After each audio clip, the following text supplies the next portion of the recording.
नमस्कार दोस्तों, स्वागत है आप सभी का हमारे चैनल भक्ति ज्ञान में। दोस्तों, आज मैं आपको श्रीमद् भागवत महापुराण की कथा का श्रवण करा रहा हूँ। आप सभी भक्तजन इस कथा को श्रद्धा पूर्वक मन लगाकर सुने। भगवान श्री कृष्ण आप सभी की सभी मनोकामनाएं पूर्ण करेंगे।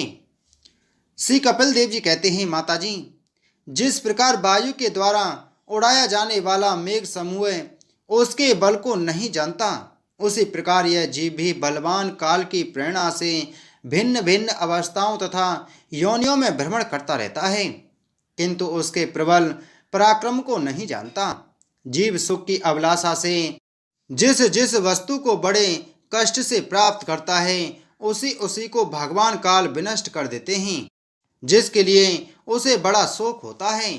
इसका कारण यही है कि यह मंदमती जीव अपने इस नाशवान शरीर तथा उसके संबंधियों के घर खेत और धन आदि को मोहवश नित्य मान लेता है। इस संसार में यह जीव जिस जिस योनि में जन्म लेता है, उसी उसी में आनंद मानने लगता है और उससे विरक्त नहीं होता। यह भगवान की माया से ऐसा मोहित हो रहा है कि कर्मवश नार की योनियों में जन्म लेने पर भी वहाँ के विष्टा आदि भोगों में भी सुख मानने के कारण उसे भी छोड़ना नहीं चाहता। यह मूर्ख अपने शरीर, स्त्री, पुत्र, गृह, पशु, धन और बंधु बांधवों में अत्यंत आसक्त होकर उनके संबंध में नाना प्रकार के मनोरथ करता हुआ अपने को बड़ा भाग्यशाली समझता है। इनके पालन पोषण की चिंता से इसके संपूर्ण अंग जलते रहते हैं। तथापि दुर्वासनाओं से दूषित हृदय होने के कारण यह मूढ़ निरंतर इन्हीं के लिए तरह तरह के पाप करता रहता है। उल्टा स्त्रियों के द्वारा एकांत में संभोग आदि के समय प्रदर्शित किए हुए कपट पूर्ण प्रेम में तथा बालकों की मीठी मीठी बातों में मन और इंद्रियों के फंस जाने से गृहस्थ पुरुष घर के दुख प्रदान कपट पूर्ण कर्मों में लिप्त हो जाता है। उस समय बहुत सावधानी करने पर यदि उसे किसी दुख का प्रतिकार करने में सफलता मिल जाती है, तो उसे ही वह सुख सा मान लेता है। जहाँ तहाँ से भयंकर हिंसा वृत्तियों के द्वारा धन संचय कर यह ऐसे लोगों का पोषण करता है जिनके पोषण से नरक में जाता है।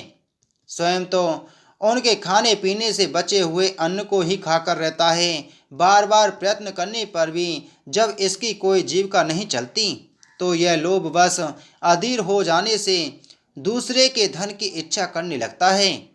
जब मंदभाग्य के कारण इसका कोई प्रयत्न नहीं चलता और यह मंदबुद्धि धनहीन होकर कुटुंब के भरण पोषण में असमर्थ हो जाता है, तब अत्यंत दीन और चिंतातुर होकर लंबी लंबी सांसें छोड़ने लगता है।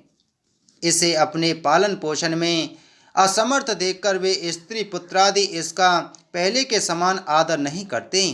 जैसे कृपण किसान बूढ़े बैलों की उपेक्षा कर देते हैं, फिर भी इसे वैराग्य नहीं होता। जिन्हें उसने स्वयं पाला था, वे ही अब उसका पालन करते हैं।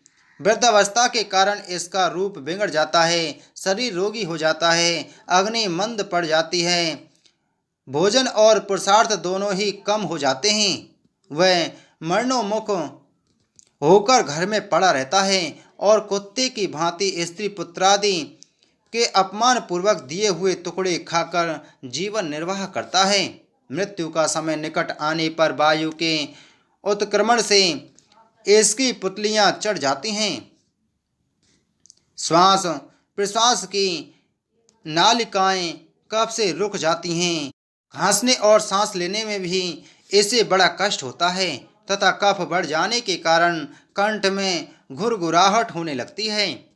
यह अपने शोकातुर बंधु बांधवों से घिरा हुआ पड़ा रहता है और मृत्युपाश के वशीभूत हो जाने से उनके बुलाने पर भी नहीं बोल सकता। इस प्रकार जो मूढ़ पुरुष इंद्रियों को ना जीतकर निरंतर कुटुंब पोषण में ही लगा रहता है, वह रोते हुए स्वजनों के बीच अत्यंत वेदना से अचेत होकर मृत्यु को प्राप्त होता है। इस अवसर पर उसे लेने के लिए अति भयंकर और रोग युक्त नेत्रों वाले जो दो यमदूत आते हैं, उन्हें देखकर वह भय के कारण मलमूत्र कर देता है। वे यमदूत उसे यातना देह में डाल देते हैं और फिर जिस प्रकार सिपाही किसी अपराधी को ले जाते हैं उसी प्रकार उसके गले में रस्सी बांधकर बरात यमलोक की लंबी यात्रा में उसे ले जाते हैं। उनकी घुटकियों से उसका हृदय फटने और शरीर कांपने लगता है। मार्ग में उसे कुत्ते नोचते हैं। उस समय अपने पापों को याद करके वह व्याकुल हो उठता है। भूख प्यास उसे बेचैन कर देती है तथा घाम दावानल और लूहों से वह तप जाता है। ऐसी अवस्था में जल और विश्राम स्थान से रहित उस तप्त बालुका में मार्ग में जब उसे एक पग आगे बढ़ने की भी शक्ति नहीं रहती, यमदूत उसकी पीठ पर कोड़े बरसाते हैं। तब बड़े कष्ट से उसे चलना ही पड़ता है। वह जहाँ तहाँ थक कर गिर जाता है, मूर्छा आ जाती है, चेतना आने पर फिर उठता है। इस प्रकार अति दुख में अंधेरे मार्ग से अत्यंत क्रूर यमदूत उसे शीघ्रता से यमपुरी को ले जाते हैं। यमलोक का मार्ग 99,000 योजन का है। इतने लंबे मार्ग को 2 ही 3 मुहूर्त में तय करके वह नरक में तरह तरह की यातनाएं भोगता है। वहां उसके शरीर को धधकती लकड़ियों आदि के बीच में डालकर जलाया जाता है। कहीं स्वयं और दूसरों के द्वारा काट काट कर उसे अपना ही मांस खिलाया जाता है। यमपुरी के कुत्तों अथवा गिद्धों द्वारा जीते जी उसकी आंतें खींची जाती हैं। सांप बिच्छू और डांस आदि डसने वाले तथा डंक मारने वाले जीवों से शरीर को पीड़ा पहुंचाई जाती है। शरीर को काटकर टुकड़े टुकड़े किए जाते हैं।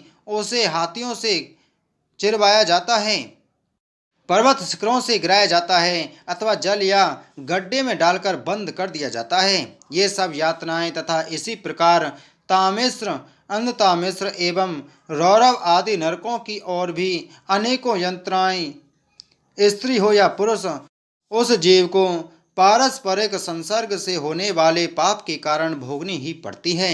माताजी, कुछ लोगों का कहना है कि स्वर्ग और नरक तो इसी लोक में हैं, क्योंकि जो नार की यातना हैं वे यहाँ भी देखी जाती हैं। इस प्रकार अनेक कष्ट भोगकर अपने कुटुंब का ही पालन करने वाला अथवा केवल अपना ही पेट भरने वाला पुरुष उन कुटुंब और शरीर दोनों को यहीं छोड़कर मरने के बाद अपने किए हुए पापों का ऐसा फल भोगता है। अपने इस शरीर को यहीं छोड़कर प्राणियों से धो करके एकत्रित किए हुए पाप रूप पाथे को साथ लेकर वह अकेला ही नरक में जाता है। मनुष्य अपने कुटुंब का पेट पालने में जो अन्याय करता है उसका देव विहित फुलत वह नरक में जाकर भोगता है। उस समय वह ऐसा व्याकुल होता है मानो उसका सर्वस्व लुट गया हो।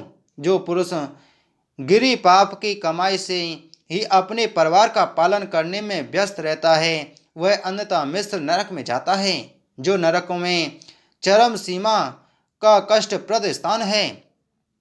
मनुष्य जन्म मिलने के पूर्व जितनी भी यातनाएं हैं तथा सूकर कुकरादि योनियों के जितने कष्ट हैं उन सबको क्रम से भोग कर शुद्ध हो जाने पर वह फिर मनुष्य योनि में जन्म लेता है। बोलो श्रीमद्भागवत महापुराण की जय। बोलो श्री कृष्णचंद्र महाराज की जय।